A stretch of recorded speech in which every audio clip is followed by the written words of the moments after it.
Have you ever wondered why the strongest trees grow in the harshest winds? Or why some people, the ones life broke the hardest, end up smiling the most? Let me ask you something strange. What if pain was never the enemy? What if the heartbreak, the loss, the betrayal were actually teachers? There's a story you need to hear. It's not a fairy tale, it's not polished, but it might just change how you see your own life. Are you truly broken, or just being shaped into something greater? Let's begin. Jonathan stood in the ruins of his life. His wife had left, his company gone, and his father, the man he could never please, had just died without a final word. He didn't cry, he didn't scream. He just stood still, staring at the broken photo frame in his hand. A younger version of him was smiling in the picture, eyes full of dreams, heart full of plans.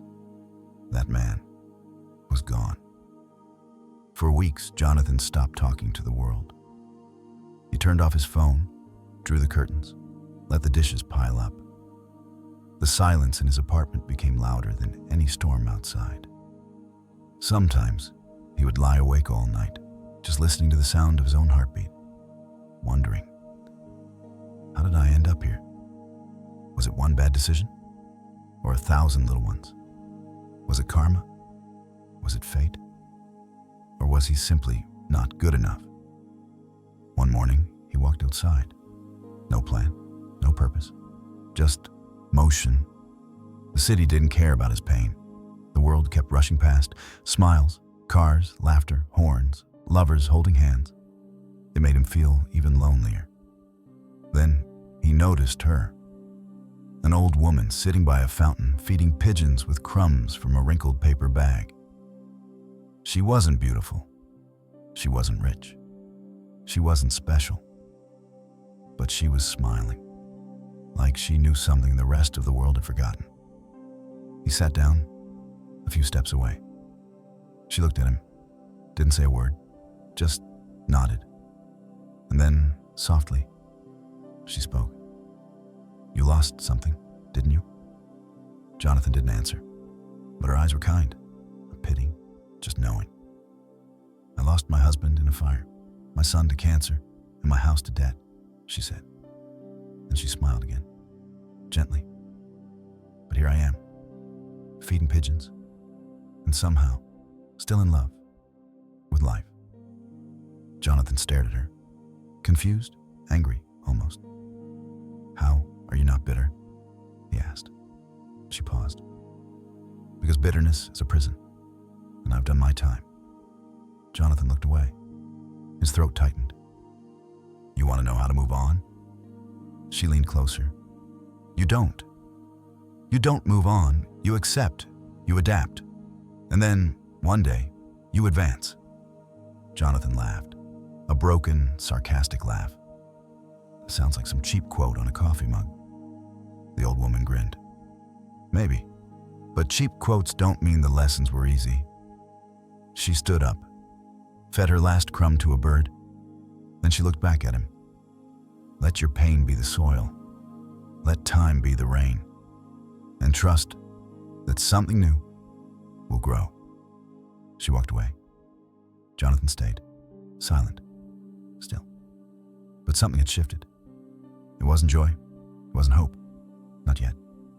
But it was the beginning of surrender, not to defeat, but to life, to the way it breaks you, to the way it teaches you, and to the way it heals you, if you let it. Now let me ask you, have you ever met someone who smiled through sorrow? Do you think they were weak or wise? And here's the real question. Would you rather live in control and empty, or surrender and finally feel peace? Tell me in the comments. But be honest with yourself first. Pain is not the enemy. Denial is. We spend so much of our lives running from the things we cannot change, from the people who hurt us, from the versions of ourselves we can no longer look at in the mirror. But the Buddha once said, the root of suffering is attachment, not just to people, but to how things should have been. Think about it. You weren't just hurt because they left. You were hurt because you thought they would stay. You didn't just grieve the failure.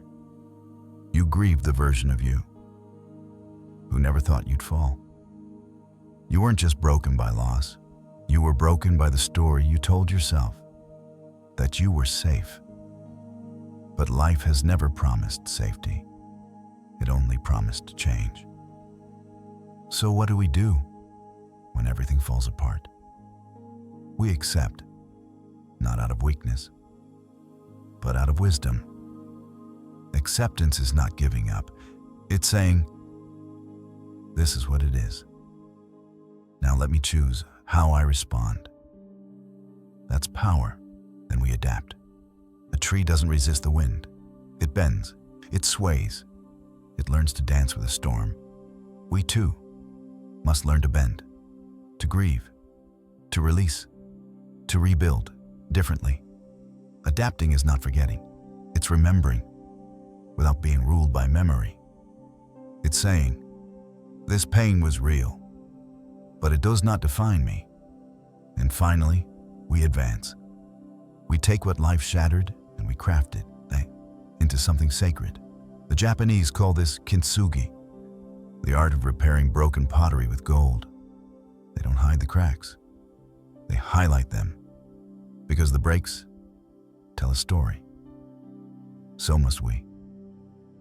You see, the Buddha never taught us to escape suffering. He taught us to understand it, to observe it, to walk through it with mindfulness. Because only when we stop reacting can we start transforming. Letting go isn't a moment. It's a practice. So ask yourself, what are you holding on to that's already gone? Whose apology are you still waiting for when maybe it's time to forgive in silence? What if the healing doesn't come from answers, but from surrender? If you're still watching, I ask you something brave. Comment below, what pain are you ready to stop carrying? Not for attention, not for sympathy, but as a declaration to your soul and to those who say, it's not that easy. You're right, it's not. But ease was never the path of awakening. Only truth is. And sometimes, the truth sounds like this. You are not broken. You are becoming. Let your life be the Dharma. Let your scars be sacred. Let your silence teach louder than your screams. The storm didn't come to destroy you. It came to prepare the ground for something deeper to bloom, but only if you stop clinging to the ashes. Accept, adapt, advance. Not because it's easy, but because it's necessary. For peace, for freedom, for the kind of joy that cannot be stolen. If you've made it this far, I want to tell you something that perhaps no one else has told you lately. You are stronger than you think. And the fact that you're still here, still breathing, still searching for meaning, means the light inside you has never gone out. It may have dimmed, it may have flickered, but it's still there. Jonathan learned that, not overnight, not in one conversation, but slowly, painfully, beautifully. He went home that day, and for the first time in months, he washed his dishes. He let the sunlight in. He opened the window. And when he looked at his reflection in the glass, he whispered something. Not, I'm fine. Not, I'll be okay. But just, thank you for surviving. That's where healing begins. Not with grand plans, not with fake smiles, but with one honest moment of stillness. Can you give yourself that today? And now, it's your turn. Yes, you listening right now. I don't care what your job is, what your past looks like, or what mask you wear in public. Behind all of that is a soul. A soul that's been through storms you never told anyone about. A soul that might still be aching for closure, or forgiveness, or peace. So I ask you, from one wounded soul to another, what is your next step? Not your perfect step, not your confident step, just your next one. Maybe it's calling someone you miss. Maybe it's sitting alone and crying without shame.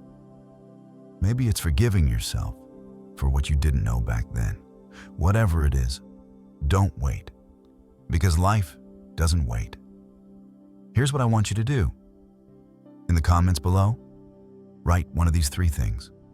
1, I accept, if you're finally ready to stop fighting what already is. 2, I'm adapting, if you're learning to breathe again, even if it still hurts. 3, I'm advancing, if you're finally stepping forward, no matter how slow. Let the world see your courage. Let someone else draw strength from your truth. You have no idea how powerful your words can be to someone on the edge. But I'm going to go deeper now. Let's stir the still water. Do you believe people can truly change after hurting others? Or is karma inevitable? Drop your answer below, but back it up with your heart. Because some people watching this are waiting to know if they deserve a second chance. And here's one more for the brave. Would you still choose peace if the apology never came? Think about that. Sit with it. Then tell me what your soul says. Because sometimes your comment isn't just for you.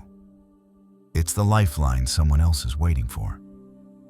Let this video be more than just content. Let it be a temple for the tired. Let it be a mirror for those who forgot who they are. Let it be a prayer for those who don't know how to speak. We are all just walking each other home through grief, through loss, through rebirth. And if this story touched you, share it. Not because I told you to, but because someone, somewhere, might need it tonight. There's no shame in breaking. There's only shame in never blooming again. You're not done. You're not alone. You're not too late. Accept, adapt, advance. Not because the world is fair, but because your soul is worth saving. Again and again. Now go. Do the next brave thing. And come back here when you're ready to tell the world, I'm still standing. Write your truth. Read someone else's. Let this be more than a comment section. Let it be a sanctuary